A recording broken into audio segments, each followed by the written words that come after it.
আম্বিয়ায়ে কেরামের বিরাসতটা কি? আম্বিয়ায়ে কেরামের বিরাসত যেরকম মসজিদের ইমামতি করা, আমার নবী মদিনার মসজিদের ইমাম ছিলেন, সুতরাং নায়েবে নবীরা মসজিদের ইমাম হবেন। আল্লাহর নবী উম্মতের মুআল্লিম ছিলেন, শিক্ষক ছিলেন, সুতরাং নায়েবে নবী উলামায়ে কেরাম উম্মতের শিক্ষক হবেন। শুধু ইমামতের শিক্ষকতা নয়, আমার নবী উম্মতকে নিয়ে জিহাদের রণাঙ্গনে গিয়েছেন, সেখানে কমান্ডার ইন চিফ হিসেবে তিনি মুজাহিদিনদেরকে নেতৃত্ব দিয়েছেন। উম্মতের উলামায়ে কেরামকেও জিহাদের রণাঙ্গনে আল্লাহর নবীর কমান্ডার ইন চিফ ভূমিকা পালন করারও নিয়াবত এবং উত্তরাধিকারের দায়িত্ব পালন করতে হবে। সেই সঙ্গে আম্বিয়ায়ে কেরামের বিরাসত এবং তাদের উত্তরাধিকারের মধ্যে অত্যন্ত বড় একটা অংশ হলো সিয়াসি কিয়াদত, রাজনৈতিক নেতৃত্ব। কি বললাম? রাজনৈতিক নেতৃত্ব। এটা শুধু আমাদের নবী নয়, সমস্ত পয়গম্বরদের অন্যতম একটা উত্তরাধিকার, যারা নিজেদেরকে আম্বিয়ায়ে কেরামের উত্তরাধিকার বলে আমরা বিশ্বাস করি, যারা আমরা নায়েবে নবী হিসেবে নিজেদেরকে পরিচয় দিতে গর্ববোধ করি, যারা ওয়ারাসাতুল আম্বিয়া হিসেবে উলামায়ে কেরামকে মান্য করি, সকলের জন্য একই কথা। আম্বিয়ায়ে কেরামের বিরাসত, আম্বিয়ায়ে কেরামের উত্তরাধিকারের মধ্যে অন্যতম গুরুত্বপূর্ণ একটা পার্ট হলো রাজনৈতিক নেতৃত্ব। ونشهد أن لا إله إلا الله وحده لا شريك له ونشهد أن سيدنا ومولانا محمدا عبده ورسوله صلى الله تعالى عليه وعلى آله وأصحابه وبارك وسلم تسليما كثيرا. أما بعد، فأعوذ بالله من الشيطان الرجيم. بسم الله الرحمن الرحيم. والذين جاهدوا فينا لنهدينهم سبلنا وإن الله لمع المحسنين. وقال رسول الله صلى الله عليه وسلم: لن يشبع المؤمن من خير حتى يكون منتهاه الجنة. بارك الله لنا ولكم في القرآن العظيم ونفعنا وإياكم بالآيات والذكر الحكيم. اللهم صل على محمد وعلى آل محمد كما صليت على إبراهيم وعلى آل إبراهيم إنك حميد مجيد. اللهم بارك على محمد وعلى آل محمد كما باركت على إبراهيم وعلى آل إبراهيم إنك حميد مجيد. হযরত উলামায়ে কেরাম, আজিজ প্রিয় ছাত্র বন্ধুগণ এবং সমবেত ইসলাম প্রিয় তৌহিদি মুসলমান ভাই ও বন্ধুগণ, বরিশাল বিভাগীয় কওমি মাদ্রাসা ঐক্য পরিষদের উদ্যোগে আয়োজিত আজকের এই দিনব্যাপী ইসলামী মহাসম্মেলনের সর্বশেষ লগনে আমরা উপস্থিত। দেশের বরেণ্য উলামায়ে কেরাম, শীর্ষস্থানীয় উলামায়ে কেরামের পাশাপাশি আন্তর্জাতিক অঙ্গনের সুপরিচিত ব্যক্তিবর্গ আজকের এই সম্মেলনে আলোচনা করেছেন, উপস্থিত হয়েছেন। এটি আমাদের সকলের জন্যই, বিশেষ করে আমাদের মাদ্রাসার ছাত্র ভাইদের জন্য একটি সৌভাগ্যের বিষয়, আনন্দের উপলক্ষ। আল্লাহ পাক রব্বুল আলামিন আজকের এই সম্মেলনকে পরিপূর্ণভাবে কামিয়াব করেন। আমিন আমিন বিভাগের বিভিন্ন প্রান্ত থেকে বিপুল পরিমাণ আমার প্রিয় ছাত্র ভাইয়েরা এখানে একত্রিত হয়েছেন। আপনারা মাহফিল শেষে আবার সবাই যার যার গন্তব্যে ফিরে যাওয়ার তাগাদা আছে। এই জন্য আমি দীর্ঘ করব না আমার আলোচনা। আমি একটি সুনির্দিষ্ট বিষয়কে সামনে রেখে আমাদের আগামীর করণীয় এবং আমাদের গন্তব্য সম্পর্কে কয়েকটি কথা আরজ করব ইনশাআল্লাহ। হযরত রাসূল আকরাম সাল্লাল্লাহু আলাইহি ওয়াসাল্লামের একটি গুরুত্বপূর্ণ হাদিস, যেটি মুমিন জীবনের অন্যতম একটি পথনির্দেশনা, জীবন চলার মূলনীতি হিসেবে আল্লাহর নবী বলেছেন, লা ইয়াশবা'আল মুমিনু মিন খাইরিন হাত্তা ইয়াকুনা মুনতাহাহুল জান্নাহ। মুমিনের একটা চরিত্র এমন হওয়া উচিত যে মুমিন কোনোদিন ভালো এবং কল্যাণের বিষয়ে পরিতৃপ্ত হয়ে যাবে না। ভালো এবং কল্যাণ, মঙ্গল, এই বিষয়ে মুমিনের কোনোদিন তৃপ্তি মিটে যাবে না, সে কোনোদিনই পরিতৃপ্ত হবে না। হাত্তা ইয়াকুনা মুনতাহাহুল জান্নাহ, বরং সে প্রতিনিয়ত আরো উন্নতি করার, আরো সামনে অগ্রসর হওয়ার, আরো এগিয়ে যাওয়ার চেষ্টা করতে থাকবে। এগিয়ে যাওয়ার চেষ্টা করতে করতে সে থামবে সেদিন যেদিন তার কদম খোদার জান্নাতে পড়বে। জান্নাত পর্যন্ত যাওয়ার আগে মুমিনের জীবনে কোনো ক্লান্তি নাই, মুমিনের জীবনে কোনো শ্রান্তি নাই, মুমিনের জীবনে কোনো ক্ষান্তি নাই, বরং চলতেই থাকবে, চলতেই থাকবে। যতদিন দেহে প্রাণ আছে, যতদিন হৃদয়ে স্পন্দন আছে, যতদিন চলার শক্তি আছে, যতদিন বলার সক্ষমতা আছে, ততদিন বলতে থাকবে, চলতে থাকবে, বলতে থাকবে, চলতে থাকবে, করতে থাকবে। করতে করতে তার জীবনের গন্তব্য পর্যন্ত সে যেদিন পৌঁছবে, খোদার জান্নাত পর্যন্ত সে যেদিন পৌঁছে যাবে, সেদিনই সে তার চলা ক্ষান্ত দিবে। এটা রাসূল আকরাম সাল্লাল্লাহু আলাইহি ওয়াসাল্লামের পক্ষ থেকে উম্মতের জন্য, মুমিনের জন্য গুরুত্বপূর্ণ একটি নির্দেশনা। আরেক হাদিসে ঠিক এই কথাটাই ভিন্ন আঙ্গিকে বর্ণিত হয়েছে। ইয়ামুতুল মুমিনু ফি আরাকিল জাবিন, মুমিনের মৃত্যুর একটি লক্ষণ বলা হয়েছে যে মুমিন ব্যক্তি, আল্লাহ এবং তার রাসূলের কাছে যে ব্যক্তি মনোনীত, পছন্দনীয় ব্যক্তি, তার মৃত্যু হবে কি অবস্থায়? তার মৃত্যু হবে কি অবস্থায়? তার মৃত্যু জিহাদের ময়দানেও হতে পারে। আল্লাহ তার কপালে শাহাদাতের মৃত্যু না রাখলে বিছানাতে শুয়েও সে মারা যেতে পারে। তার মৃত্যু কোনো দুর্ঘটনার শিকার হয়েও হতে পারে। তার মৃত্যু স্বাভাবিক মরণও হতে পারে। যে অবস্থায় হোক না কেন, ইয়ামুতুল মুমিনু ফি আরাকিল জাবিন, মুমিনের মৃত্যু এমন একটা অবস্থায় হবে যে তার কপালের মধ্যে ঘাম থাকবে, কপাল ঘর্মাক্ত থাকবে, কপাল ঘামতে থাকবে। কপাল ঘামাটা, এটা অনেক মুহাদ্দিসিনদের মতে এটা রূপক অর্থে ব্যবহৃত হয়। রূপক অর্থ মানে হলো মাজাজি মানা, এটা মাজাজি মানায় ব্যবহার হয়েছে, রূপক অর্থে ব্যবহার হয়েছে যে মুমিনের মৃত্যুর সময় তার কপাল ঘর্মাক্ত থাকবে। কপাল কার ঘামে? কার ঘামে কপাল? যে নিশ্চিন্তে ঘুমায় তার কপাল ঘামে। যে গাফলতিতে বিলাসিতা করে ঘুমায় তার কপাল ঘামে।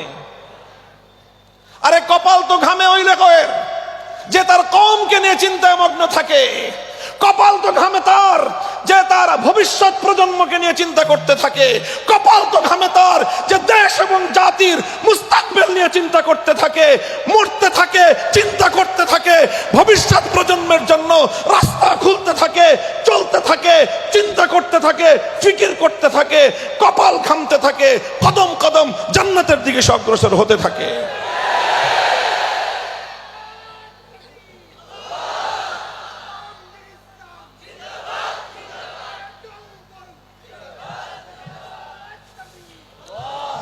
ইয়ামুতুল মুমিনু ফি আরাকিল জাবিন, কপাল ঘামার অর্থ হলো এই যে মৃত্যুর আগ মুহূর্ত পর্যন্ত মুমিন সে উম্মতকে নিয়ে তার ফিকির খতম হয় না। মৃত্যু মুখে পতিত হয়েও মুমিন চিন্তা করতে থাকে আমার তো এখন আরো কাজ বাকি রয়ে গেছে। মৃত্যু শয্যায় শুয়েও মুমিন চিন্তা করতে থাকে আমাকে তো আরো অগ্রসর হতে হবে। মুমিন মৃত্যুর মুখোমুখি দাঁড়িয়েও চিন্তা করতে থাকে এখনো তো আমি আল্লাহর দ্বীনকে দুনিয়াতে পূর্ণাঙ্গ বিজয়ী করতে পারি নাই, আমার তো কাজ এখনো অবশিষ্ট রয়ে গেছে। যতক্ষণ পর্যন্ত মুমিনের দেহে প্রাণ আছে ততক্ষণ পর্যন্ত মুমিন চলতেই থাকে। মুহতারাম হাজরিন, কথাটা পরে মনে থাকে কিনা জানি না, এই জন্য এখনই বলে দিই। কথা বলতে বলতে আবার কোন দিকে শেষ পর্যন্ত গিয়ে কোথায় গিয়ে থামি আল্লাহই জানে। শাইখুল হিন্দ রহমতুল্লাহ আলাই, যেহেতু আমাদের দেওবন্দিয়াতের কথা এখানে আলোচনা হচ্ছে, ওলামায়ে দেওবন্দের কথা আলোচিত হচ্ছে, এই জন্য বলতেছি শাইখুল হিন্দ রহমতুল্লাহ আলাই যখন তিনি মাল্টার কারাগার থেকে মুক্তি লাভ করলেন, 4 বছরের বন্দি জীবন তিনি কাটিয়ে আসলেন, নির্মম নির্যাতনের শিকার হয়ে তিনি সেখান থেকে আসলেন। সেই মাল্টার বন্দি জীবনে শাইখুল হিন্দ রহমতুল্লাহ আলাইহির সাথে কি বর্বর আচরণ করা হয়েছে, কি নির্মম আচরণ করা হয়েছে, কি জুলুম এবং নির্যাতন চালানো হয়েছে, ইতিহাসের দাস্তান সেগুলো লিখেছে। শাইখুল হিন্দ রহমতুল্লাহ আলাইহির সাথে অত্যন্ত কঠোর আচরণের মাধ্যমে ওনার এই কারা নির্যাতনকে ওনার উপর চাপিয়ে দেওয়া হয়েছে। 4 বছর পর তিনি যখন মুক্তি লাভ করেন, হিন্দুস্তান ফিরে আসেন। ফিরে আসার পর থেমে যাননি, পথ চলতেছিলেন। যখন তিনি ক্লান্ত হয়ে গেছেন, যখন তিনি অসুস্থ হয়ে পড়েছেন, যখন তিনি আর পথ চলতে পারেন না, তার পা তাকে নিয়ে আর চলতে পারে না, তার কদম তার ভার বহন করতে অক্ষম হয়ে গিয়েছে, তার কদম তার শরীরের ভার বহন করতে পারে না, তার কদম তাকে নিয়ে চলতে পারে না। শাইখুল হিন্দ রহমতুল্লাহ আলাই ওনাকে তার সকল মুহিব্বিন, আপনজন, আত্মীয় স্বজন সকলেই বলতেন, ডাক্তাররা বলতো যে এখন যদি ওনাকে সুস্থ করতে হয় ওনাকে হাসপাতালের বিছানায় কিছুদিন রেখে চিকিৎসা করা ছাড়া ওনার সুস্থতার কোনো সুযোগ নাই, অসুস্থতা বাড়তেই থাকবে। ওনাকে সুস্থ করতে হলে ওনাকে বিশ্রাম দিতে হবে।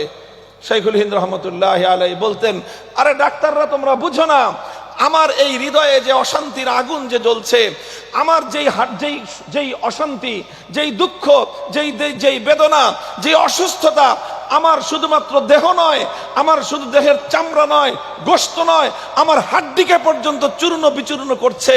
সেই বেদনা যদি তোমরা উপশম করতে হয়, সেই বেদনা যদি আমাকে কমাতে হয়, হাসপাতালে চিকিৎসা দিয়ে তোমরা আমার এই বেদনা কমাতে পারবে না।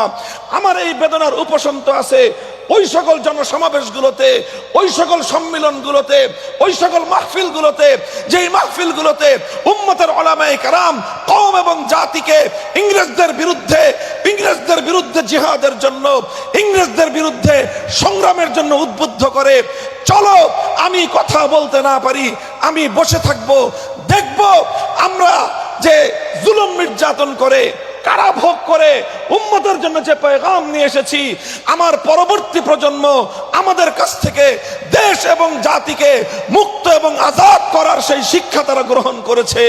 এই দৃশ্য যখন আমি দেখব তখনই আমার এই দেহের রোগ ভালো হবে, তখনই আমার আত্মা প্রশান্ত হবে। তিনি বলতেন, আমি কথা বলতে না পারি, তোমরা আমাকে নিয়ে চলো, আমাকে মাহফিলে বসায় রাখবা, তোমরা কথা বলো, আমি বসতে না পারি, আমাকে শোয়ায় রাখবা, মনে রাখো তোমরা সামনে অগ্রসর হয়ে যাবা, আমাকে হাসপাতালে রেখে যাবা, আমি এখানে শান্তি পাবো না, আমার রোগ আরো বেড়ে যাবে। শেষ পর্যন্ত তিনি বলতেন, এই অবস্থায় যদি আমার মৃত্যু হয়ে যায়, হে আমার অনুসারীরা, হে আমার ছাত্রবিন্দু, তোমাদের প্রতি আমার ওসিয়ত হলো এই, তোমরা আমার লাশকে নিয়ে সামনে অগ্রসর হবে। যদি মনে করো আমার লাশ ময়দানে থাকলে তোমরা আরো 2 কদম অগ্রসর হতে পারবা, তাহলে আমার লাশকে ব্যবহার করে হলো তোমরা আরো 2 কদম আগায় যেও। উলাইকা আবাই ফাজিনি বিমিসলিহিম ইজা জামাআতনা ইয়া জারিরুল মাজামিউ। হে কওমি সন্তানেরা আমার, হে উলামায়ে দেওবন্দের সন্তানেরা, কওমি মাদ্রাসার ছাত্ররা, তোমরা তোমাদের পূর্বপুরুষদের ইতিহাস জানো, তোমরা তোমাদের বাপদাদাদের ইতিহাস পড়ো, তোমাদের শাইখুল হিন্দ এই মিল্লাত এবং কওমের জন্য কি করেছে সেই তারিখ তোমরা পড়ো। এই দেশকে মুক্ত এবং স্বাধীন করবার জন্য তোমাদের শাইখুল হিন্দ কি অবদান রেখেছেন তোমরা জানো। এই দেশ এবং জাতিকে মুক্ত আর স্বাধীন করবার জন্য তোমাদের দেওবন্দ মাদ্রাসা কি অবদান রেখেছে ইতিহাস তোমরা পড়ো। তোমাদের এই জাতি, তোমার এই দেশ, তোমার এই মাটিকে মুক্ত আর স্বাধীন করবার জন্য হুসাইন আহমদ মাদানী কি ত্যাগ আর কোরবানি স্বীকার করেছেন, শাব্বির আহমদ ওসমানী কিভাবে হিজরত করেছেন, মুফতি শফি কিভাবে হিজরত করেছেন, জাফর আহমদ ওসমানী কিভাবে ঢাকার বুকে স্বাধীনতার পতাকা উত্তোলন করেছে। ইতিহাস তোমরা জানো, ইতিহাস তোমরা পড়ো আর সামনের দিকে অগ্রসর হওয়ার শপথ গ্রহণ করো। আল্লাহ পাক রব্বুল আলামিন এই কওমকে, এই সম্প্রদায়কে আল্লাহ হেফাজত করেন। আমাদের পরবর্তী প্রজন্ম যেন আমাদের আকাবিরিনদের, আমাদের পূর্বসূরীদের নকশ কদমের উপর চলতে পারে। আল্লাহ পাক সে তৌফিক আমাদেরকে দান করেন ইনশাআল্লাহ। আমি অত্যন্ত আস্থা এবং বিশ্বাসের সাথে কথা বলতে পারি, আমাদের পরবর্তী প্রজন্ম যদি আমাদের পূর্ববর্তী প্রজন্মের নকশে কদমের উপর চলতে পারে, সেদিন বেশি দূরে নয়, সেদিন তোমাদের হাতেই এই অঞ্চলে আল্লাহর দ্বীনের ঝান্ডা উড়বে, লা ইলাহা ইল্লাল্লাহর পতাকা উড়বে, রুখে দেওয়ার সাধ্য কোনো শক্তির হবে না।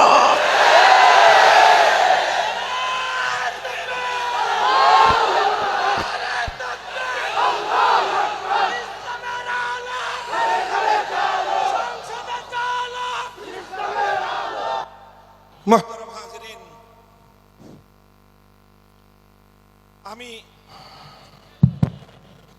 আমি শুধু নীতি কথা নয়, রাসূল আকরাম সাল্লাল্লাহু আলাইহি ওয়াসাল্লামের পক্ষ থেকে উম্মতের জন্য বর্ণিত একটি মৌলিক উসুল বললাম।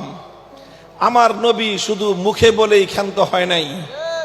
আমরা যদি নবীজির পবিত্র সিরাত দেখতে পাই, সিরাতুন নবীকে নিয়ে যদি আমরা একটু পর্যালোচনা করি, রাসূল আকরাম সাল্লাল্লাহু আলাইহি ওয়াসাল্লামের বিশেষ করে নবুয়তের জিন্দেগীর যে 23 বছর, এই 23 সালা নবুয়তের জিন্দেগীর পরতে পরতে আমরা এই নীতির বাস্তবায়ন দেখতে পাবো, তার প্র্যাকটিক্যাল নমুনা আমরা দেখতে পাবো।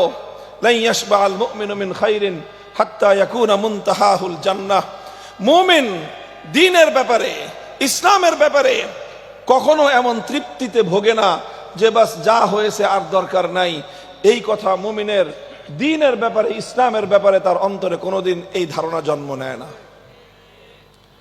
চলেন রাসূল সাল্লাল্লাহু আলাইহি ওয়াসাল্লামের পবিত্র সিরাতের উপর এক ঝলক আমরা একটু দৃষ্টি বোলাই।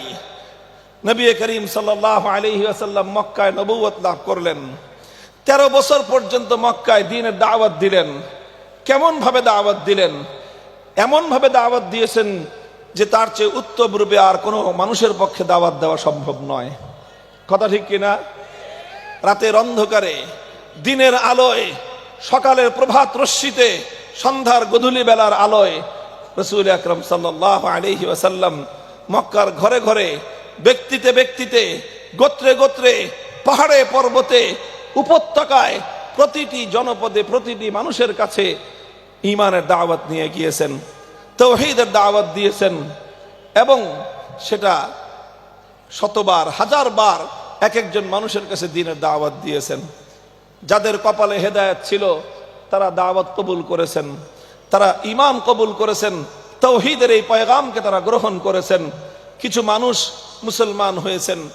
যারা মুসলমান হয়েছে, দ্বীনের দাওয়াত গ্রহণ করার পর নবীজি তার মিশন ক্ষান্ত করে দেন নাই যে ঠিক আছে মানুষ ঈমান গ্রহণ করেছে, হলো তো আর কি দরকার। না, যারা ঈমান কবুল করলো তাদেরকে নিয়ে মক্কার ওই প্রতিকূল পরিবেশে হযরতে আরকাম ইবনে আবিল আরকাম রাদিয়াল্লাহু তাআলা আনহুর ঘরে দারে আরকামে মাদ্রাসা কায়েম করলেন। মাদ্রাসায় এই নবমুসলিমদের দ্বীন এবং ঈমান শিক্ষার ব্যবস্থা করলেন। সেখানে সকল ঝুঁকিকে উপেক্ষা করলেন, জীবনের ঝুঁকি নিলেন, দিনের আলোয় না পারলে রাতের অন্ধকারে সেখানে দর্শগাহ কায়েম করলেন এবং নবাগত এই সকল নবমুসলিমদেরকে নিয়ে হযরতে আরকাম ইবনে আবিল আরকাম রাদিয়াল্লাহু তাআলা আনহুর বাড়িতে নবীজি সাহাবায়ে কেরামের তালিমের ব্যবস্থা করলেন। চলতে থাকলো 13 বছর পর্যন্ত এই মেহনত হলো, কিন্তু এই মেহনতে এমন কোন জুলুম নাই যেই জুলুম, যেই বর্বরতা, যে অত্যাচারের ইতিহাস মুহাম্মদুর রাসূলুল্লাহ সাল্লাল্লাহু আলাইহি ওয়াসাল্লামের সাথে রচিত না হয়েছে। কথা বলেন ঠিক কিনা? কি বলেন?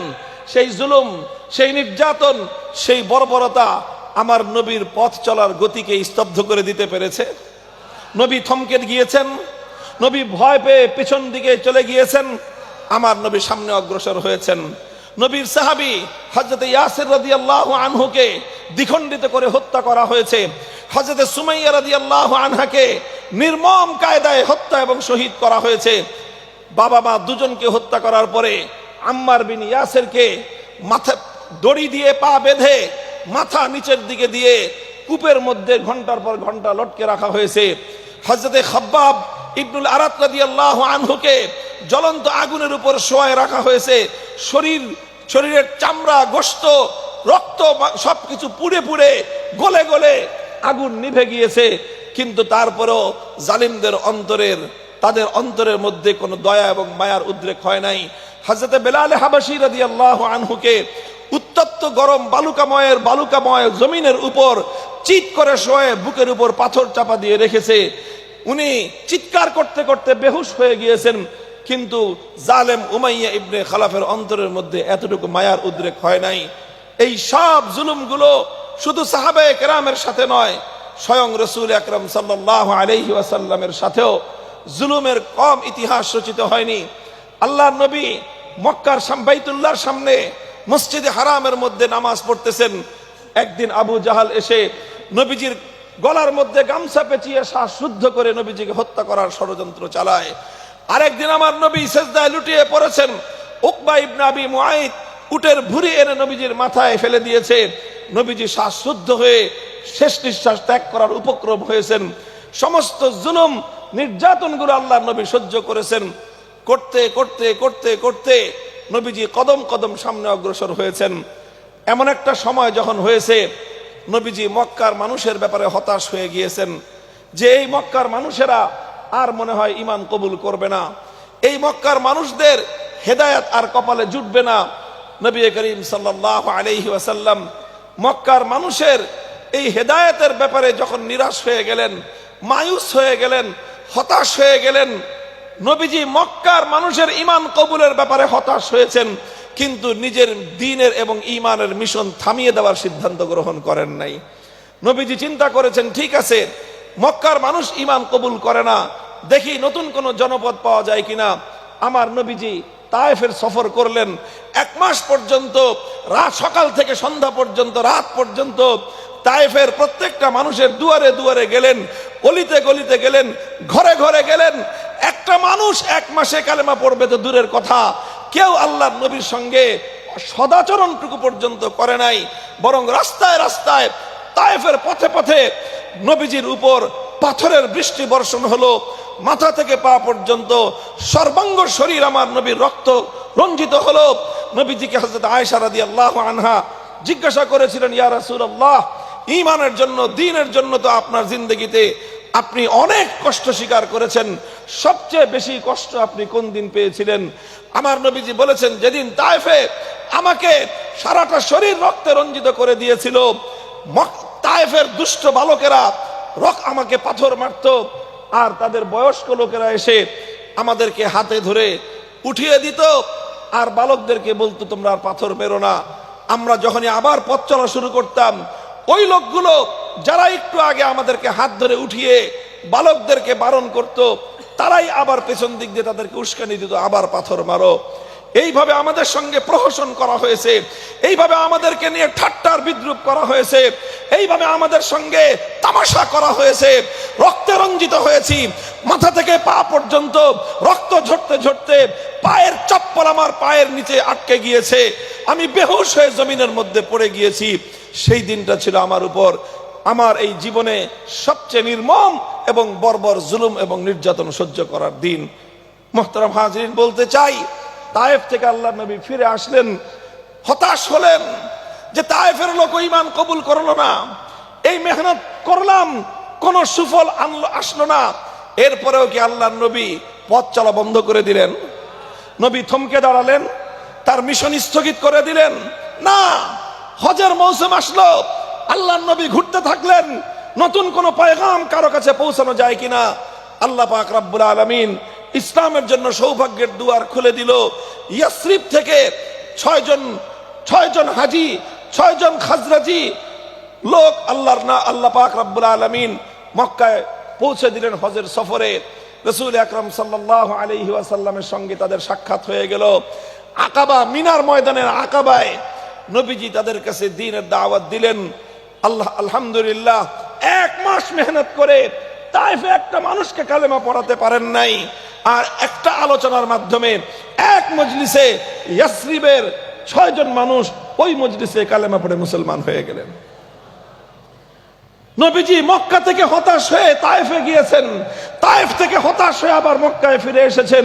দাওয়াতের মিশন বন্ধ করেন নাই, নিজের জীবনের মিশন বন্ধ করেন নাই, দ্বীন নিয়ে পথ চলা তিনি রুদ্ধ করে দেন নাই।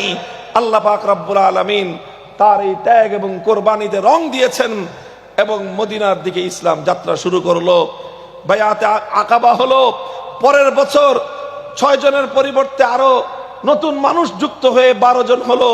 তারা বায়াত কবুল করলেন, নবীর হাতে হাত রেখে শপথ নিলেন। তৃতীয় বছর সেই 12 জনের থেকে সংখ্যা গিয়ে পৌঁছলো 70 জনে। আস্তে আস্তে ইসলাম মদিনার দিকে যাত্রা শুরু করলো।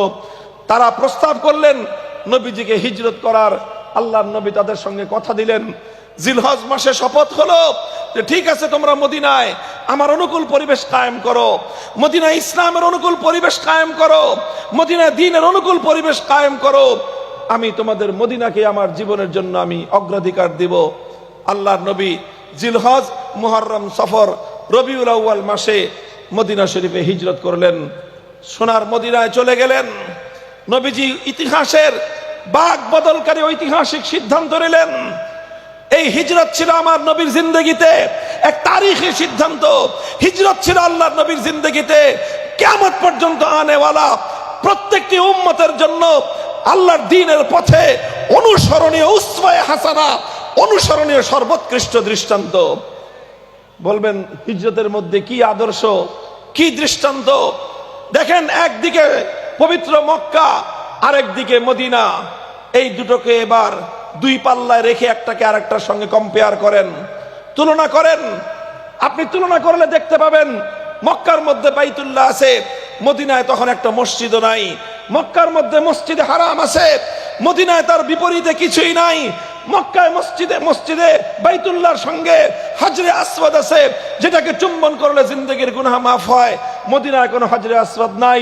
মক্কায় মাকামে ইব্রাহিম আছে, মদিনায় কিছু নাই। মক্কায় জমজমের কূপ আছে, মদিনায় কিছু নাই। মক্কায় আল্লাহর নবীর জন্ম থেকে 53 বছর পর্যন্ত জীবনের দীর্ঘ ইতিহাস এবং স্মৃতি আছে, মদিনায় কিছুই নাই। মক্কায় আল্লাহর নবীর সমস্ত পূর্বপুরুষদের স্মৃতি রয়েছে, বাপের কবর, মায়ের কবর, 14 পুরুষের কবর এই মক্কায়। মদিনায় তার কিছুই নাই। সব কিছু ছিল মক্কায়, মদিনায় কিছুই ছিল না। মক্কায় শুধু একটা জিনিস ছিল না, যেটা ছিল মদিনায়, সেটা হলো মক্কায় সব ছিল। বাইতুল্লাহ ছিল, হারামুল্লাহ ছিল, মাকাম ইব্রাহিম ছিল, হাজরে আসওয়াদ ছিল, নিজের জিন্দেগির পূর্বপুরুষদের তারিখ আর ইতিহাস ছিল, স্মৃতি ছিল, অনেক কিছু ছিল, কিন্তু আল্লাহর দ্বীন কায়েমের অনুকূল পরিবেশ ছিল না। মদিনায় সেই জায়গায় কিছুই ছিল না, মদিনায় কিছুই ছিল না। কিন্তু মদিনায় শুধু একটা জিনিস ছিল।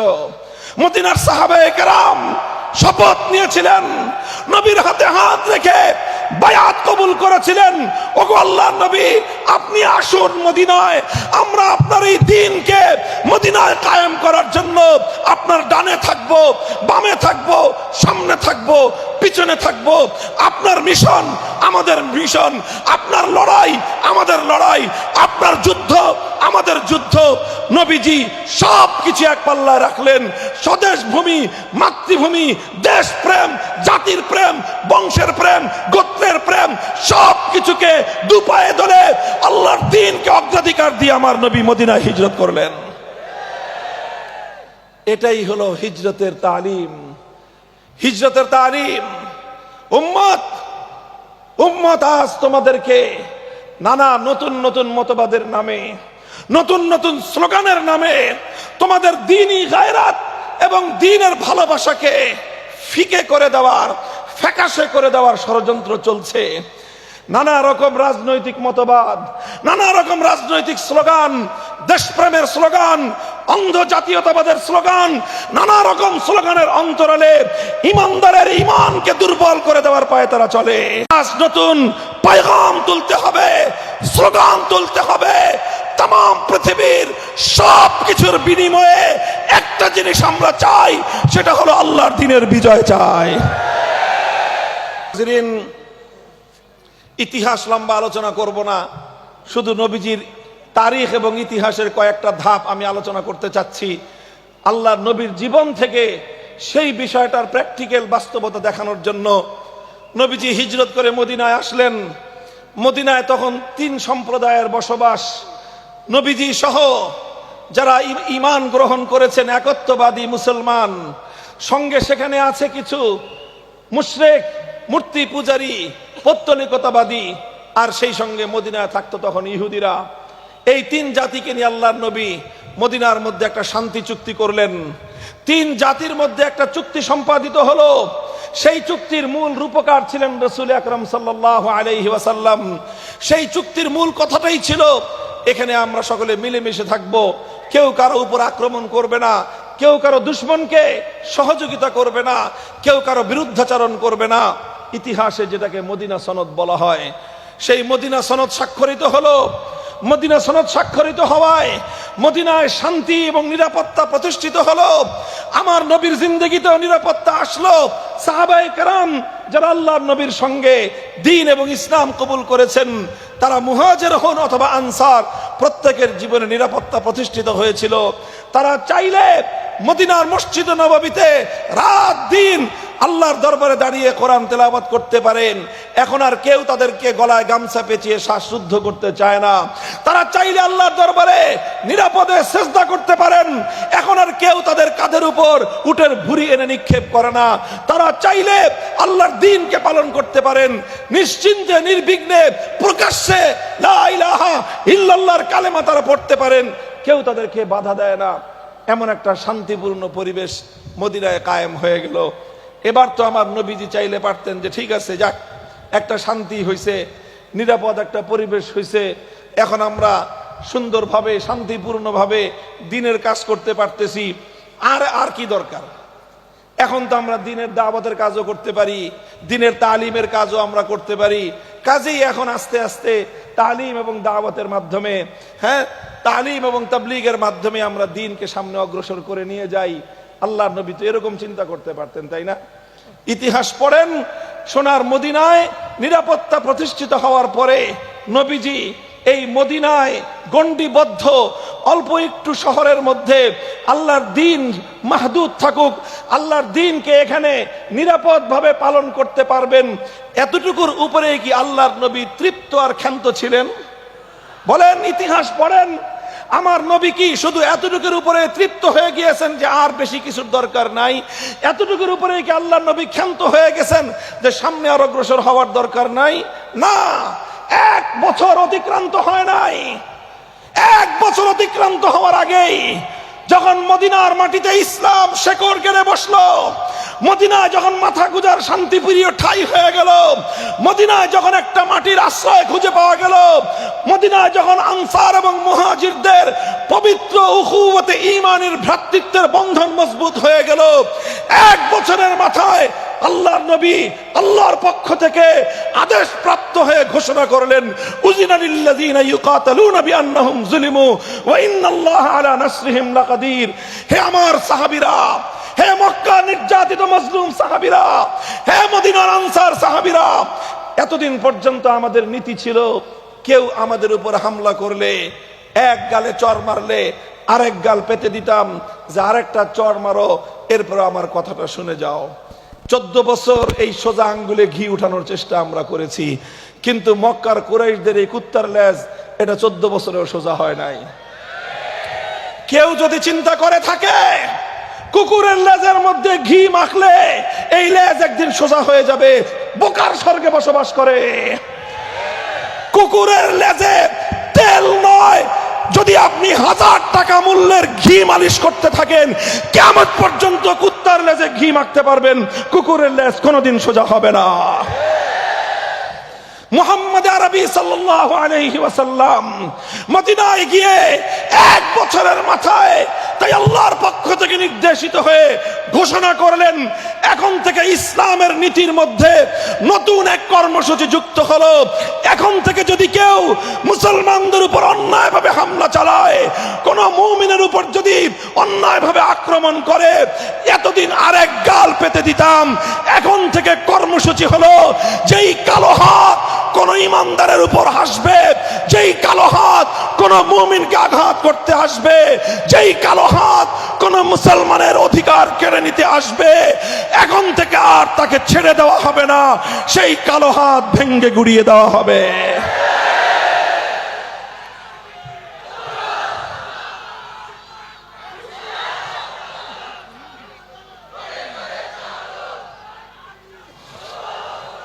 নবী আকরাম সাল্লাল্লাহু আলাইহি ওয়াসাল্লাম বদর করলেন, 14 জন সাহাবী শাহাদাত বরণ করলেন।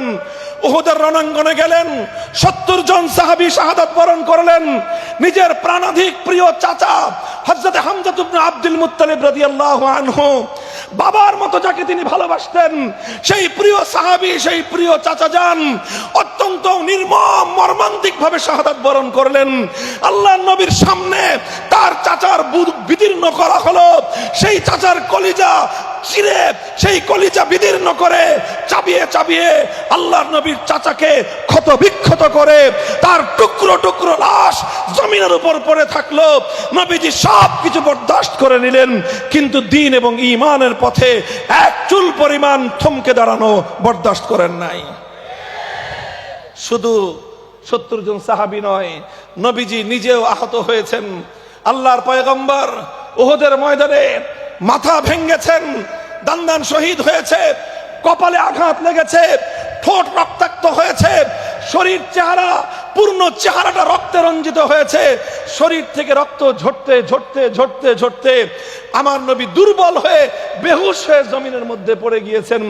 সাহাবায়ে কেরাম নবীজিকে আর কোথায় খুঁজে পাচ্ছেন না। এই অবস্থায় ইবলিস লানাতুল্লাহি আলাইহি গুজব রটিয়ে দিল, কুতিলা মুহাম্মদ সাল্লাল্লাহু আলাইহি ওয়াসাল্লাম শহীদ হয়ে গিয়েছেন। গোটা সাহাবায়ে কেরামের জামাতের মধ্যে হতাশা ছেয়ে গেল, বিশৃঙ্খলা ছড়িয়ে পড়লো, বিক্ষিপ্ততা তাদের মধ্যে গ্রাস করে নিল। নবীজি আবার যখনই সামান্য একটু হুঁশ ফিরল, ইতিহাস লেখে, হাদিসের কিতাবগুলো লেখে, হযরতে মালিক ইবনে সিনান রাদিয়াল্লাহু আনহু সর্বপ্রথম নবীজিকে দেখলেন। নবীজি তখনও জমিনের মধ্যে শুয়ে আছেন, তখনও মাথা তুলে দাঁড়াবার মতো শরীরের মধ্যে শক্তি নাই, ততটুকু এনার্জি নাই। জমিনে শুয়ে শুয়ে তখনও আমার নবীর অস্ফুট কণ্ঠে তার দু ঠোঁটের মধ্যখান দিয়ে উচ্চারিত হচ্ছে, ইলাইয়া ইবাদাল্লাহ, ইলাইয়া ইবাদাল্লাহ, ইলাইয়া ইবাদাল্লাহ। হে আমার সাহাবীরা, বিক্ষিপ্ত হয়ে যেও না, বিশৃঙ্খল হয়ে যেও না, ময়দান ছেড়ে চলে যেও না, আসো আমাকে কেন্দ্র করে জড়ো হও, আবার কুফরের উপর হামলা চালাও, বেঈমানদের উপর আক্রমণ করো, আল্লাহ পাক বিজয় আমাদেরকেই দিবেন। মুহতারাম হাজিরিন, উহুদের জিহাদের শেষ প্রান্তে একটা বিস্ময়কর শিক্ষণীয় ঘটনা সংঘটিত হলো, একটা বিস্ময়কর তালিম। সেই জিহাদের রণাঙ্গনে উহুদের ময়দানে আল্লাহর নবী উম্মতের জন্য কিয়ামত পর্যন্তের জন্য রেখে গেলেন।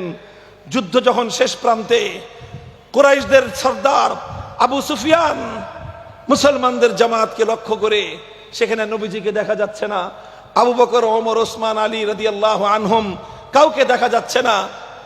এই অবস্থায় আবু সুফিয়ান জোরে চিৎকার দিয়ে প্রশ্ন করলো, আফিল কওমে মুহাম্মদ, হে মুসলমান, তোমাদের মাঝে কি মুহাম্মদ বেঁচে আছে?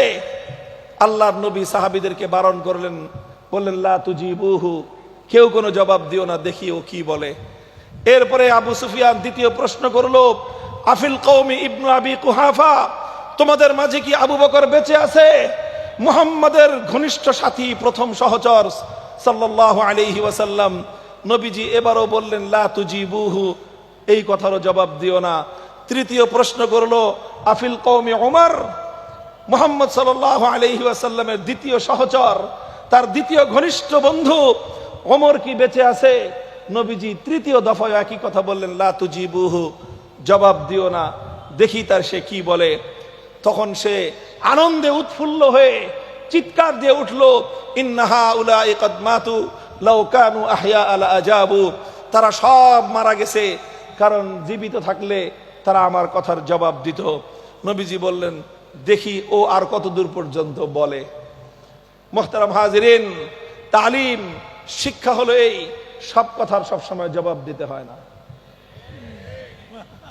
সব কথার সব সময়, সব কথার সব সময়।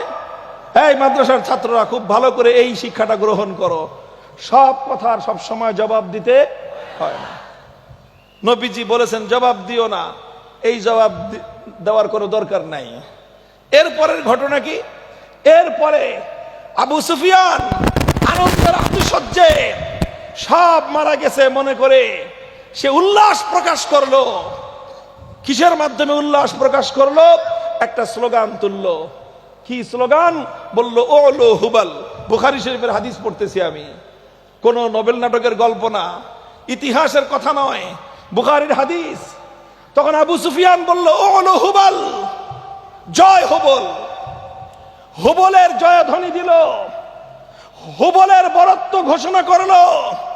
এবার আমার নবী নিজেই বললেন, আজিবু, হে আমার সাহাবীরা, এবার আর নীরব থাকার সুযোগ নাই, এখন আর মুখ বন্ধ করে রাখা যাবে না, জবাব দাও। হযরত ওমর জিজ্ঞাসা করলেন, হুজুর এতক্ষণ আপনি বারণ করেছিলেন জবাব দিতে, আমরা নীরব ছিলাম, এবার আপনি বলতেছেন জবাব দিতে, আমরা জবাব দিব, তবে কি জবাব দিব? জবাবটা আপনি শিখিয়ে দেন। মা নাকুলু ইয়া রাসূলুল্লাহ। নবীজি এবার শিক্ষা দিলেন সাহাবায়ে কেরামকে, কুলু আল্লাহু আলা ওয়াজাল, কুলু আল্লাহু আলা ওয়াজাল। তোমরা তোমাদের সব শক্তিগুলো কণ্ঠে একত্রিত করে চিৎকার দিয়ে উহুদের এই পাহাড় পর্বত থরথর করে কাঁপিয়ে তুলে স্লোগান তুলো, আসমান আর জমিনের মধ্যে একমাত্র বড় কে?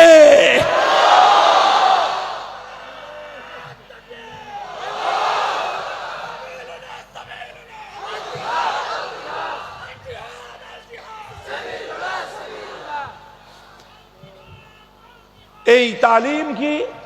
এটা আমি একটা গুরুত্বপূর্ণ মৌলিক উসুল হিসেবে আমাদের সকলের জন্য খুব জরুরি মনে করি। নবীজি বোঝালেন মুসলমান সব কথা বরদাস্ত করে নিতে পারে, মুমিন সব কথা শুনেও নীরব থাকতে পারে, মুমিন সব কথার জবাব দেওয়ার গরজ অনুভব করবে না, কিন্তু মুমিনের সামনে যখন কোন গায়রুল্লাহর বরত্বের স্লোগান উঠবে, ঈমানদার তার অন্তরে এক আল্লাহর উপর বিশ্বাস টিকে আছে, সে কোনদিন গায়রুল্লাহর বরত্বের আওয়াজ শুনে নীরব থাকতে পারে না।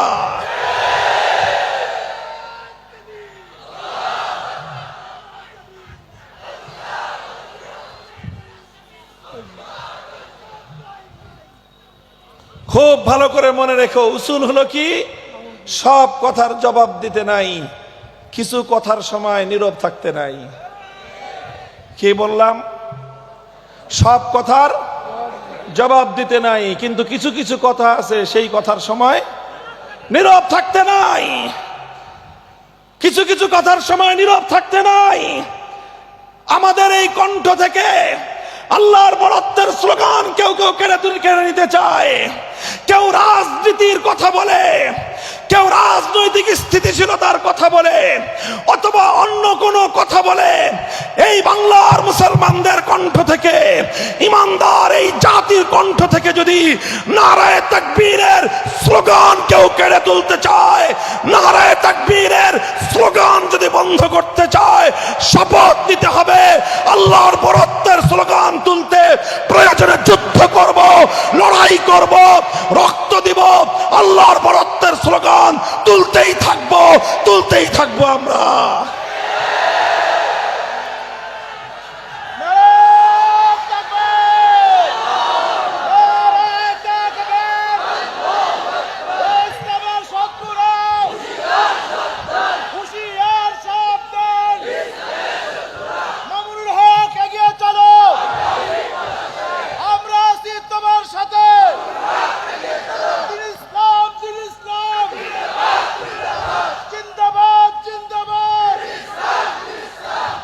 খুব ভালো করে মনে রাখবেন, বাংলাদেশে এই বিগত সময়টায় এমন একটা তৎপরতা আমরা আশঙ্কা করছি, এক সময় যারা নারায়ে তাকবীর আল্লাহু আকবারের স্লোগান নিয়ে রাজনীতিতে নেমেছিল, যারা বাংলাদেশের মানুষের হৃদয় জয় করেছিল নারায়ে তাকবীর আল্লাহু আকবারের স্লোগান দিয়ে এবং আল্লাহু আকবারের নামে, বিসমিল্লাহর নামে যারা বাংলার মাটিতে তাদের রাজনীতির ভিত তৈরি করেছে, এবার এই গাছ বড়সড় হওয়ার পর এখন তাদের অনেকের কাছে নারায়ে তাকবীর আল্লাহু আকবারের স্লোগান শুনলে কানে চুলকায়। হুঁশিয়ার করে দিয়ে বলতে চাই, খবরদার, খবরদার, আমরা কারো বিপক্ষে অবস্থান নিতে চাই না, কিন্তু মনে রেখো, যারা আল্লাহু আকবারের স্লোগানের বিরুদ্ধে অবস্থান নিবে, আমরা শুধু তোমাদের বিপক্ষে অবস্থান নয়, তোমাদের বিপক্ষে যুদ্ধের ময়দানে আমাদেরকে হাজির পাবে। নারায়ে তাকবীর, নারায়ে তাকবীর, অ্যাকশন, অ্যাকশন, মুসলমানের অ্যাকশন। আজকের সম্মেলন সফল হোক, সফল হোক। নারায়ে তাকবীর, নারায়ে তাকবীর আল্লাহু আকবারের এই স্লোগান শাইখুল হাদিস আল্লামা আজিজুল হক রহমতুল্লাহ আলাইহি, আমার ওয়ালিদ মরহুম, এই জাতির অনেক বড় এক মুহসিন, তার কাছ থেকে জীবনের অন্তিম সময়ে শিক্ষা পেয়েছি। দেখেছি ব্যক্তির স্লোগান দিলে, শাইখুল হাদিস জিন্দাবাদ বললে তার মুখটা মলিন হয়ে যেত। বলতো শাইখুল হাদিস জিন্দাবাদ বলে লাভ কি, তোমরা যতই জিন্দাবাদ বলো শাইখুল হাদিস চিরদিন জিন্দা থাকবে না। আজ আমি তোমাদেরকে বলি, মামুনুল হক জিন্দাবাদ বলে লাভ নাই, তোমরা যতই জিন্দাবাদ বলো, আজ আমি আছি, কাল আমি থাকবো না। ব্যক্তির স্লোগান নয়, ব্যক্তির স্লোগান নয়, মুমিনের স্লোগান হবে এক আল্লাহকে নিয়ে, ইসলামকে নিয়ে, আল্লাহর জমিনে আল্লাহর দ্বীনের বিজয় প্রতিষ্ঠার স্বপ্ন নিয়ে।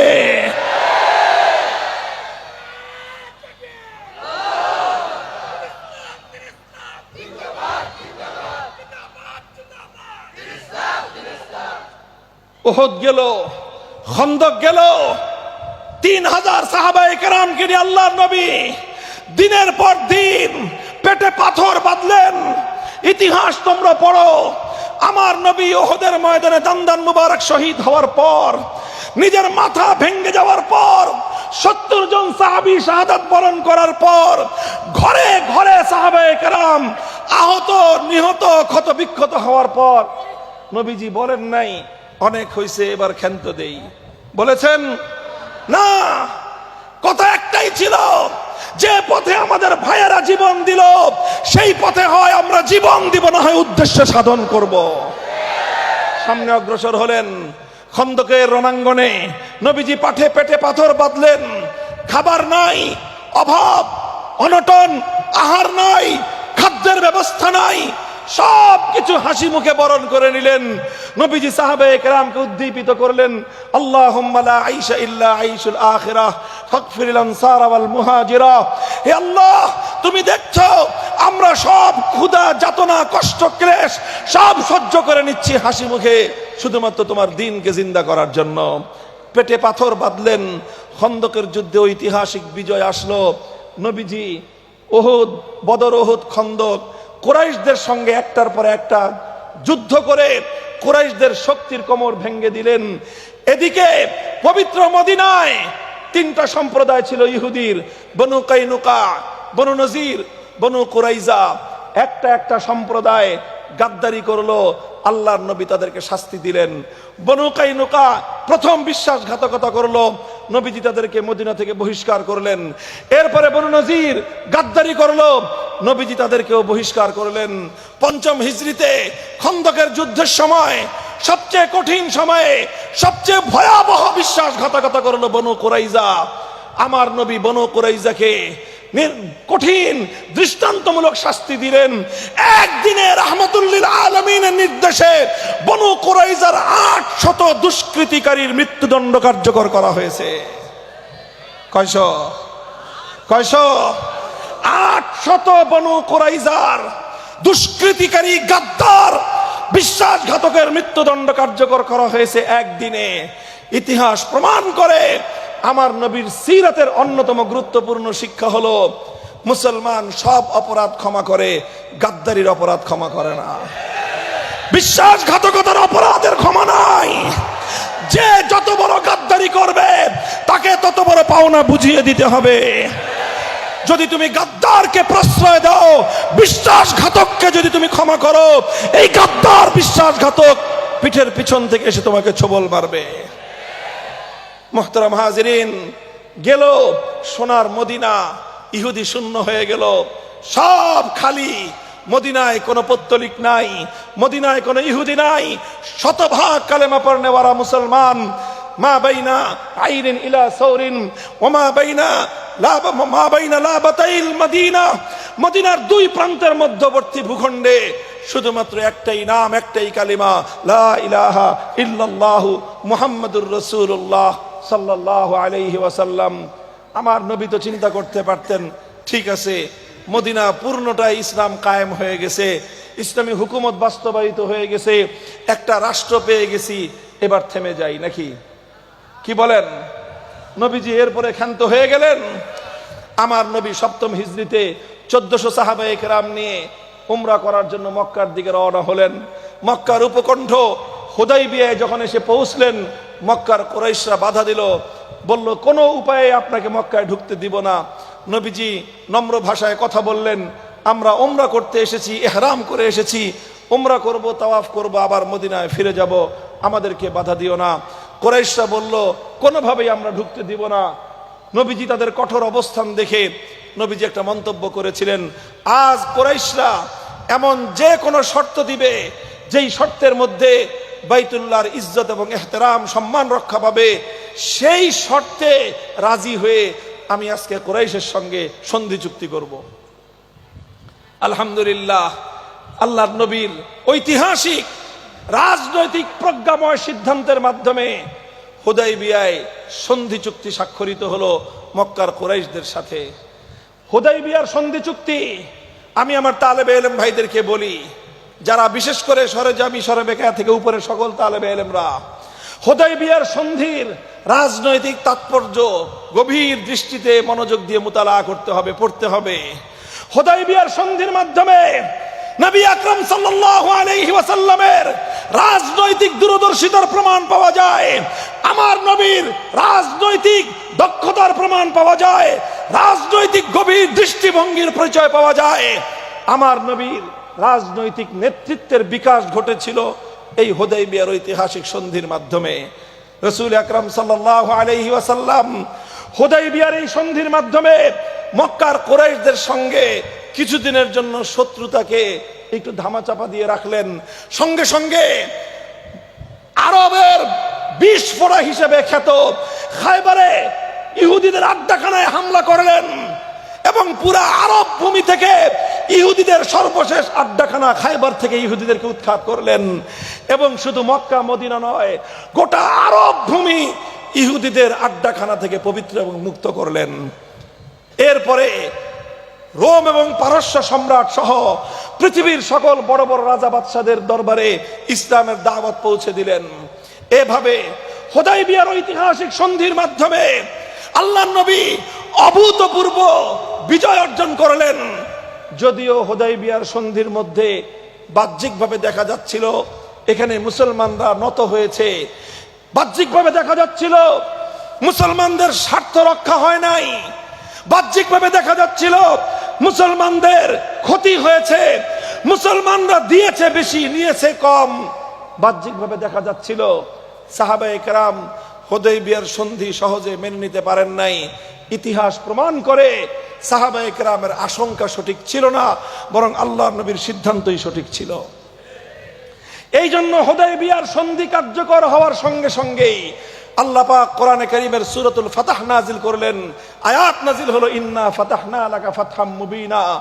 আল্লাহ বলে দিলেন, হে দুনিয়ার মানুষ, তোমরা মনে করছো হুদাইবিয়ার প্রান্তরে সন্ধি চুক্তি স্বাক্ষরিত হয়েছে, আমি আল্লাহ মুহাম্মদ আরবি সাল্লাল্লাহু আলাইহি ওয়াসাল্লামের এই ঐতিহাসিক সিদ্ধান্তের প্রতি আমার সমর্থন ব্যক্ত করে আমি ঘোষণা করলাম, হুদায়বিয়ার রণাঙ্গনে শুধু সন্ধি চুক্তি স্বাক্ষরিত হয়নি, বরং আল্লাহ তোমাদের জন্য ঐতিহাসিক বিজয়ের দুয়ার খুলে দিয়েছেন।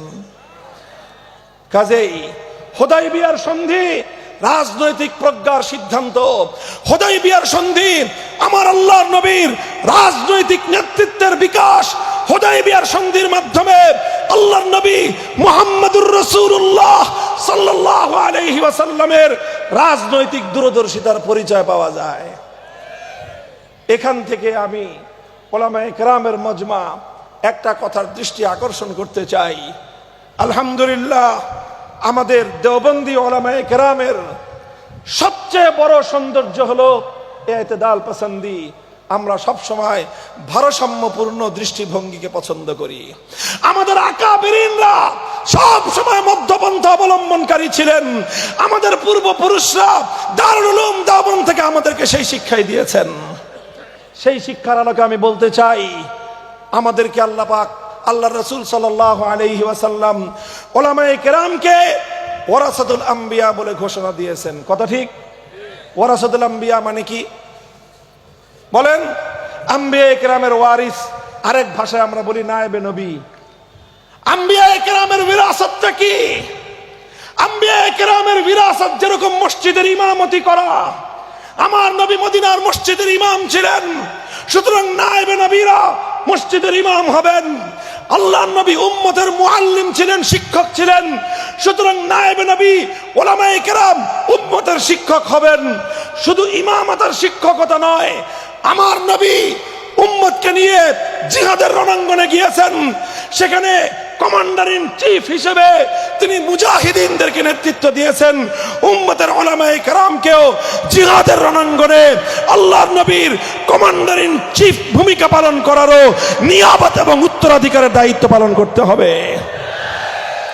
সেই সঙ্গে আম্বিয়ায়ে কেরামের বিরাসত এবং তাদের উত্তরাধিকারের মধ্যে অত্যন্ত বড় একটা অংশ হলো সিয়াসি কিয়াদত, রাজনৈতিক নেতৃত্ব।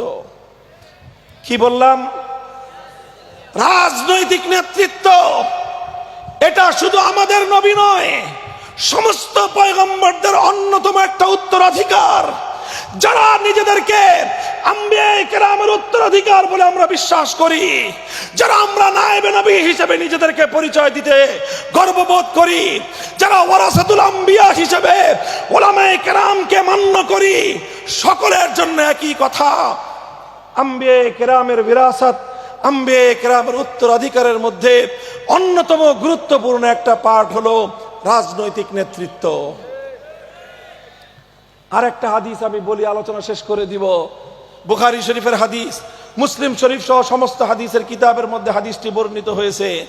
এজন্য বলতেছি, কারণ রাজনীতি কথা শুনলেই আমরা অনেকে আমাদের মধ্যে সংকোচন সৃষ্টি হয়ে যায়। আমরা মনে করি রাজনীতি আলেমদের জন্য না, আমরা মনে করি রাজনীতি আলেমদের দায়িত্ব নয়।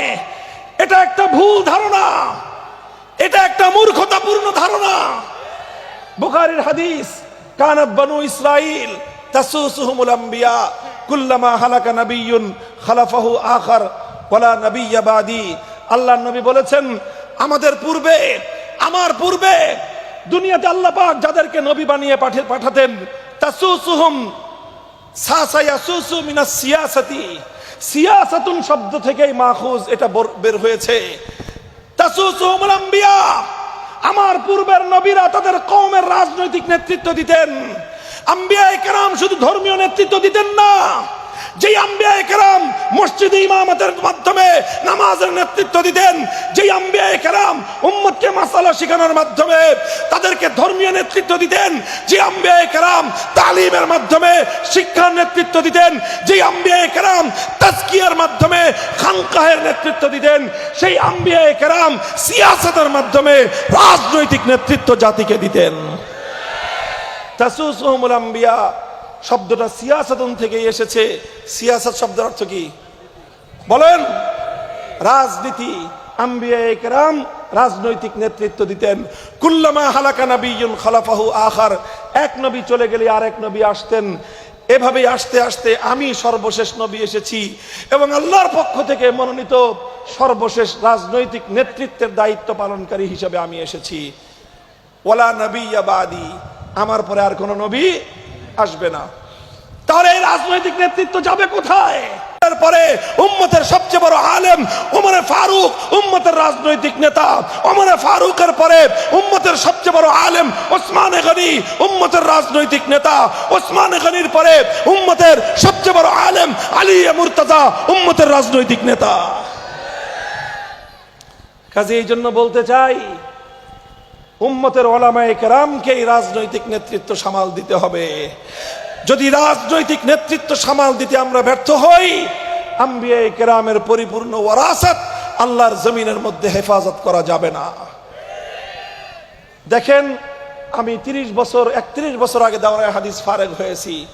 তখন আমাদের সময়ে বাংলাদেশে আমরা বোর্ড পরীক্ষা দিয়েছি, এই 4-5 হাজার ছাত্র, সারা দেশে 5-7 হাজার দাওরায়ে হাদিস ফারেগ হতো। গত বছর হায়াতুল ওলিয়ায় দাওরায়ে হাদিস পরীক্ষার্থী ছিল প্রায় 35,000। ইনশাল্লাহ এই বছর হবে 40,000, আগামী বছর হবে 50,000। বছর বছর 10,000 বা 20,000 করে বেড়ে উইদিন 5 ইয়ার্স ইনশাল্লাহ আমাদের কওমি মাদ্রাসার ওলামায়ে কেরামের সংখ্যা পার ইয়ার প্রতি বছর লক্ষাধিক হবে ইনশাল্লাহ। এই লক্ষাধিক আমাদের নতুন ফারিগিন ওলামায়ে কেরাম কি করবেন? সবাই শুধু মসজিদের ইমামতের নেতৃত্ব দিবেন। মসজিদের ইমামতের নেতৃত্ব অবশ্যই আমাদেরকেই দিতে হবে। সবাই শুধু তালিমের নেতৃত্ব দিবেন? হ্যাঁ, অবশ্যই তালিমের নেতৃত্ব আমাদেরকেই দিতে হবে। সবাই শুধু খানকাহের নেতৃত্ব দিবেন? খানকাহের নেতৃত্ব আমাদেরকেই দিতে হবে। তাবলীগের নেতৃত্ব আমাদেরকেই দিতে হবে। তবে লক্ষাধিক আমাদের যে সকল সন্তান, প্রায় 1.5 লক্ষ, আজ জাতির দায়িত্ব পালন করবার জন্য, আম্বিয়ায়ে কেরামের উত্তরাধিকারের দায়িত্ব পালন করার জন্য প্রায় 1.5 লক্ষ যেই সকল নবীন আলেম কর্ম ময়দানে নামছেন, তাদের একটা উল্লেখযোগ্য অংশ রাজনৈতিক নেতৃত্ব দেওয়ার জন্য প্রস্তুত থাকা দরকার। নারায়ে তাকবীর! দিন ইসলাম, দিন ইসলাম। কওমি মাদ্রাসা ঐক্য পরিষদ, মামুনুল হক, মামুনুল হক, সাবিলুনা, সাবিলুনা, তরিকুনা, তরিকুনা। মুহতারাম হাজিরিন, আমার কথা শেষ। আমি আল্লাহর নবীর জিন্দেগির সিরাতের কয়েকটা ধাপ আলোচনা করলাম। আমার নবীর হাদিসের একটা গুরুত্বপূর্ণ শিক্ষা আপনাদের সামনে আমি আলোচনা করলাম। লা ইয়াশবাল মুমিনু মিন খাইরিন হাত্তা ইয়াকুনা মুনতাহাহুল জান্নাহ। আমরা থেমে যাওয়ার দল নই, আমরা থেমে যাওয়ার পাত্র নই। আমাদের পূর্বপুরুষরা 190 বছর ইংরেজদের বিরুদ্ধে যুদ্ধ করেছেন, হাল ছাড়েন নাই। বালাকোটে রক্ত দিয়েছেন, হাল ছাড়েন নাই। শামলীর রণাঙ্গনে শহীদ হয়েছেন, হাল ছাড়েন নাই। 1866 সালে দারুল উলুম দেওবন্দ কায়েম করেছেন, হাল ছাড়েন নাই। 1920 সালে তাহরিকে রেশমি রুমাল করেছেন, হাল ছাড়েন নাই। মাল্টার আন্দামান দ্বীপে শেখুল হিন্দ, শেখুল ইসলাম বন্দিত্ব বরণ করেছেন, হাল ছাড়েন নাই। 1947 সালে ব্রিটিশ বিতাড়িত হয়েছে, হাল ছাড়েন নাই। বাংলার ওলামায়ে কেরাম রক্ত দিয়ে, জীবন দিয়ে দিল্লির সঙ্গে লড়াই করে, কলকাতার সঙ্গে লড়াই করে এই বাংলার পবিত্র মাটিকে দিল্লির আধিপত্যবাদ থেকে মুক্ত করেছেন। 47-এর অর্জন মুসলমানদের জন্য আলাদা ভূখণ্ড অর্জন। 47-এর দেশ বিভাগ ইসলামের নামে মুসলমানদের জন্য আলাদা দেশ অর্জন। হ্যাঁ, আমার নতুন প্রজন্মের সন্তানেরা মনে রেখো, 47-এর দাবি থেকে আমরা পিছপা হতে পারবো না। আজকে জুলাই সনদ স্বাক্ষরিত হয়েছে, তোমরা জানো। অনেকে বলে জুলাই সনদে কি আছে? হুজুররা আবার জুলাই সনদের পক্ষে মাঠে নামলেন কেন? আরে জুলাই সনদের পক্ষে আমরা এজন্যই কথা বলছি, 1971 থেকে 2024 সাল পর্যন্ত 53 বছর 47-এর দেশ বিভাগকে অস্বীকার করা হয়েছিল। বলবেন 47 সালের দেশ বিভাগটা আবার কি?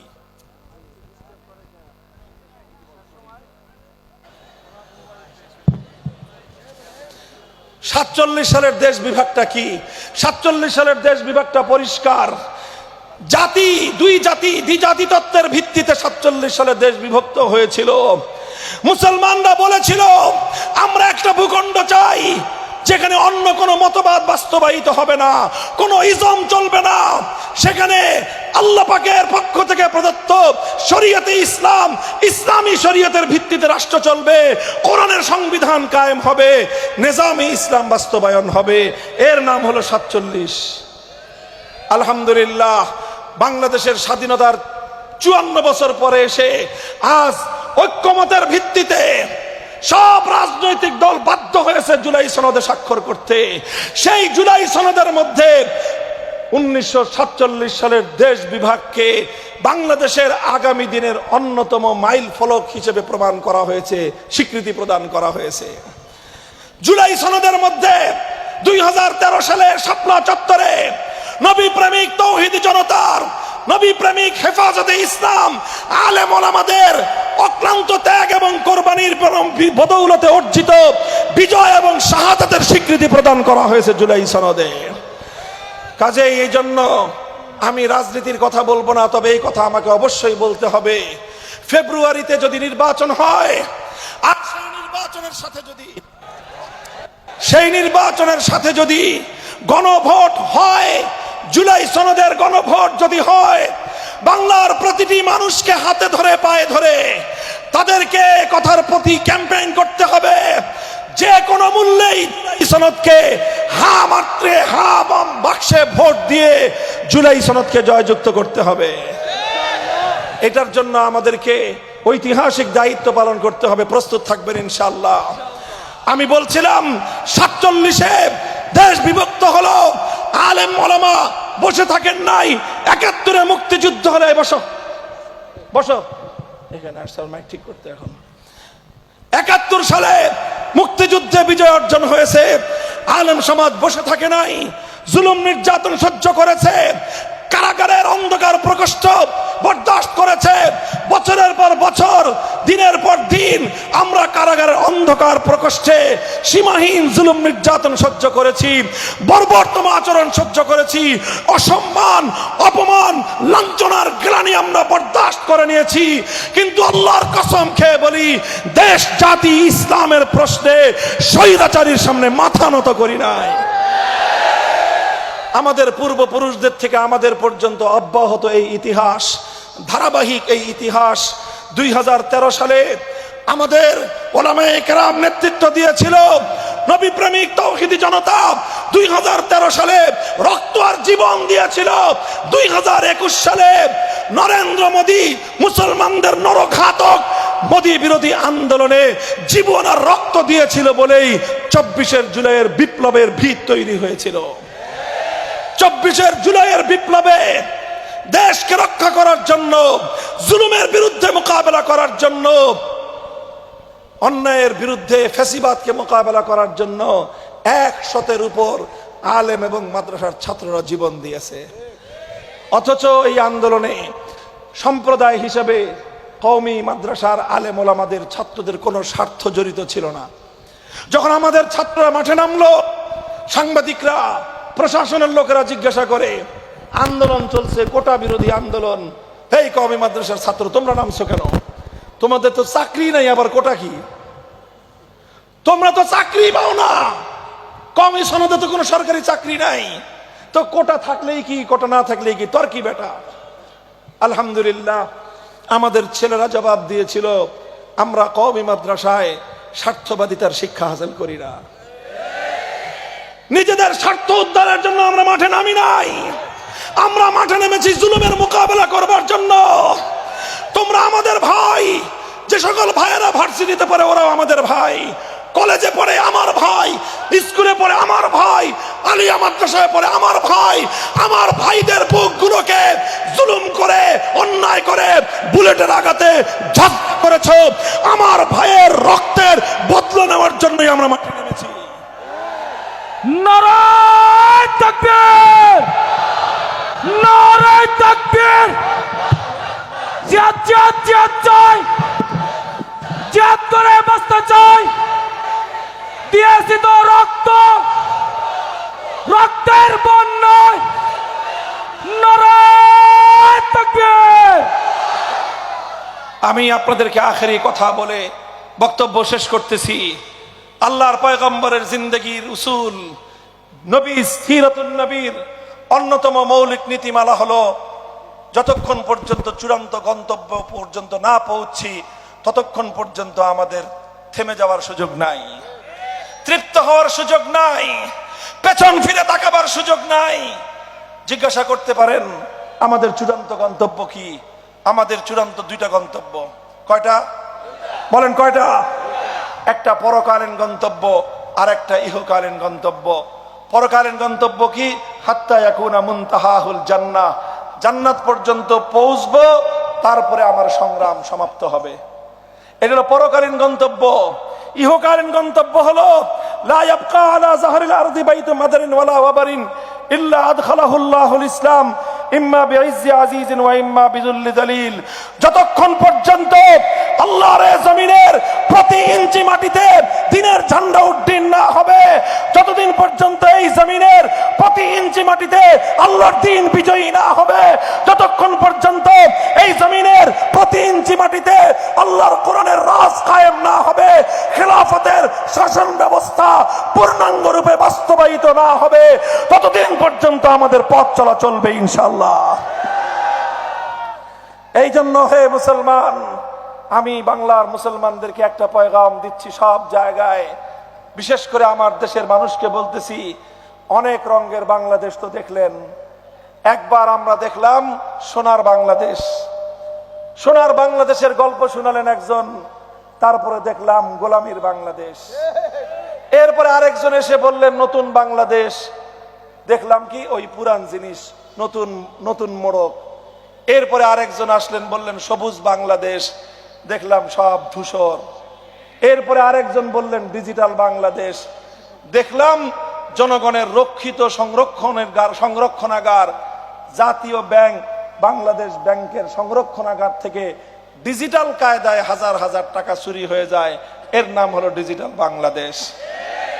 আমার বাংলাদেশের প্রবাসীরা মাথার ঘাম পায়ে ফেলে রেমিটেন্স পাঠায়, আমার দেশের মেহনতি মানুষ, কুলি শ্রমিক মজদুররা কষ্টার্জিত পয়সা পাই পাই করে ট্যাক্স দিয়ে দেশের সম্পদ গড়ে, সেই টাকা ডিজিটাল কায়দায় বিদেশে গিয়ে বেগম পাড়া হয়ে যায়। এছাড়া আর কোন ডিজিটাল দেখি নাই আমরা। এজন্য বলতে চাই, এবার সোনার বাংলাদেশ দেখা শেষ, নতুন বাংলাদেশ দেখা শেষ, সবুজ বাংলাদেশ দেখা শেষ, ডিজিটাল বাংলাদেশও দেখা শেষ। এবারের আমরা একটা বাংলাদেশ দেখতে চাই, সে বাংলাদেশ হলো ইসলামের বাংলাদেশ, আল কোরআনের বাংলাদেশ, খেলাফতের বাংলাদেশ। নারায়ে তাকবীর, নারায়ে তাকবীর। আগামীর বাংলাদেশ, আগামীর বাংলাদেশ, ইসলামের বাংলাদেশ। নারায়ে তাকবীর। আজকের সম্মেলন এই ইসলামের বাংলাদেশ শুধু স্লোগান দিয়ে হয়ে যাবে না, হ্যাঁ? শুধু স্লোগান আর মুখের কথায় চিরে ভিজে যাবে? এই জন্য ঘাম ঝরানো পরিশ্রম করতে হবে, মানুষের কাছে কাছে দাওয়াত নিয়ে যেতে হবে। রাজি আছেন? শুধু ঘাম দিয়ে ইমানের সফলতা আসে না, মুমিনের পরিশ্রম। রাতের অন্ধকারে চোখের অশ্রু ছেড়ে খোদার কাছে ফরিয়াদ করতে হবে। করবেন তো ইনশাল্লাহ? মনে রাখবেন, শুধু ঘাম আর অশ্রু দিয়ে কোনোদিন বিপ্লব আসে না। ঘাম আর অশ্রু দিয়ে বিপ্লবের জন্য পরিবেশ তৈরি হয়, ঈদগাহের জামাত তৈরি হয়। যখন ঘাম আর অশ্রু দিয়ে বিপ্লবের পরিবেশ তৈরি হবেন, শহীদের ঈদগাহ যখন সেজে উঠবে, সেই আল্লাহর দ্বীনের জন্য, দ্বীনকে বিজয়ী করার জন্য, কোরআনের হুকুমত কায়েমের জন্য, নেফাজে শরিয়াত, নিজামে শরিয়াতের জন্য শহীদি ঈদগাহে প্রয়োজনে মাথায় কাফনের কাপড় পরে শাহাদাতের রক্ত দেওয়ার জন্য কারা কারা প্রস্তুত থাকবো? হাত তুলে শপথ করো। নারায়ে তাকবীর, নারায়ে তাকবীর।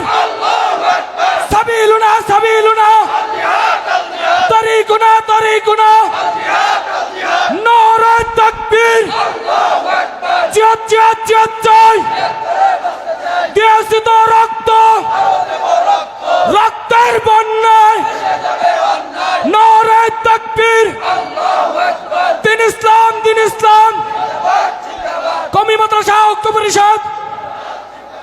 হ্যাঁ, এগুলা শুধু জজবার মুখের কথা না শপথ? বলেন শপথ, অঙ্গীকার কার কাছে? আল্লাহ পাক রব্বুল আলামিন আমাদের এই শপথ, এই বায়াত আল্লাহ কবুল করেন।